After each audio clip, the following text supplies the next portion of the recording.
Dissonant Harmony. Question number 3. I'm trying to choose the right pedals for my pedal board, and there are so many companies, and I don't know where to start. Are there certain companies that I should avoid? Also, is there a big difference between boutique pedal companies and more popular companies like Boss? All right, so a bunch of levels, I guess. Yeah, we saw this question earlier and we kind of talked about it. There's really, it comes down to what you like the sound of.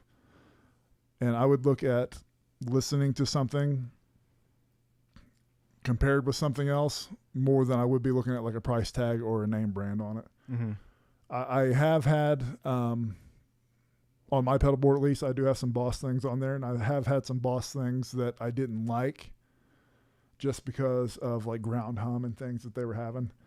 But overall, I think this is one of those things where you go with your ear. If you like the way it sounds, it doesn't matter if it's a $50 pedal or if it's a $1,500 pedal. Yeah, for sure. I mean, I've seen people spend a lot of money on something. I mean, you have to trust your ear. Don't just go off, the name or any of that kind of crap, because I mean, I know a lot of people that have spent a lot of money and then the pedal was built poorly, or it turns out it wasn't really what they thought it would be or anything like that. I don't think I mean, not to talk shit about a company, but I think the only company that I've ever really used that I would totally not recommend was Digitech.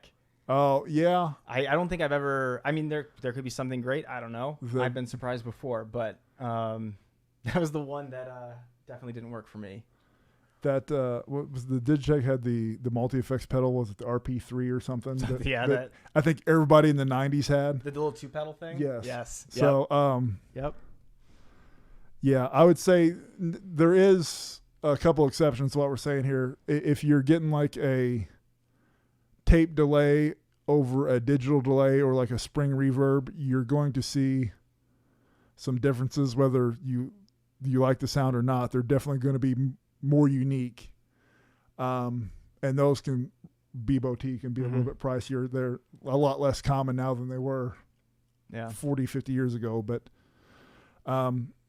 I mean, if you're getting like a tube screamer, right? Yeah. I feel like I've seen a lot of blind tests with that, and if there is a difference, no one can tell. Oh, absolutely. So I like, if you're getting something like that, I mean, there's no reason you need to spend. I mean, I had a student at one point that I think spent almost $500 on a tube screamer, sort of like fancy pedal. Yeah. And I did a blind test with the TS9 or 7 or whatever I had around, and no difference whatsoever. In the way we were using it, it as like a boost, Yeah. But I think it, like you said, I think it depends on what type of pedal. It depends on what you're using it for, what your ear is for. Go ahead. Don't be scared to grab a Boss pedal if you like the way it sounds too. For sure. The thing I was going to say too is I have seen a lot of newer people have issues with like the what's the word I'm looking for? Like the order of the pedals, like the way so they put them in, like, I don't know, maybe they put the delay not in effects loop, but they put it somewhere else where it sounded different. So I would think about that especially if you're setting up a pedal board, what the signal chain, that's what I was thinking of. Yeah. What you want the signal chain to be, because, I mean, and depending on your situation, my live signal chain was way different than what I would use if I'm just jamming with people or, things like that. I mean, my signal chain on that one tour was your signal chain. Yes. Yep. I just borrowed it from you, Yep. But yeah, as long as you figure that stuff out, keep it simple too. Yeah, absolutely. Don't take it like step by step, because you don't need to have 15 pedals all at once to figure and try and figure that out. Start small. Yeah, and we do have a couple guys talking to that do demos for them, and go check them out. Like Sweetwater, almost everything they have on their site, they have a video for where you can listen to it in different applications. If you like the way it sounds there, usually you can replicate that, especially if you're like, hey, Sweetwater guy, here you are, Chris, my Sweetwater guy. How'd you get this to sound this way? Yep. So. Yeah, and I mean, what was I gonna say? There's a lot of like demos that you can. I mean, especially with YouTube now, right? Where you can just look it up.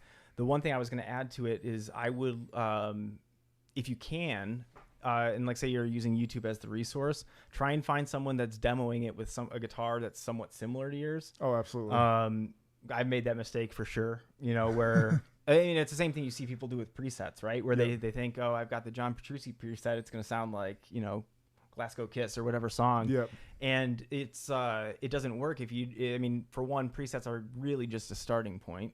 Yep. But then also, it's they might have done the demo with passive pickups and you have EMGs or, you know, single coil or whatever. Yeah, you know, that's true. So a lot of times that if you can do that, it's to your advantage for sure.